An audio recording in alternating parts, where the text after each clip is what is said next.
My name is Sarwar Ahmed and I'm an aerodynamics engineer. The primary data the wind tunnel provides us is the drag force of the vehicle and the lift forces. We work with that data to modify the car, come up with new concepts and ideas throughout the project to try and improve the aerodynamic performance. My name's Helen Perry. My role is Chief Marketing Manager for electric passenger cars and infrastructure. The Nissan Ariya is a true icon in terms of its design, but there are real injections of timeless Japanese futurism.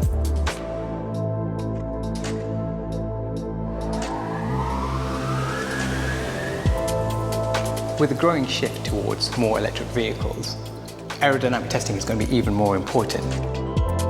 If an electric car is cutting through the air and we have less drag, it means that ultimately we are able to bring more range to the customer. It actually exceeded my own expectations. I'm so glad that we could balance the aesthetics of the car and have a very highly technological vehicle.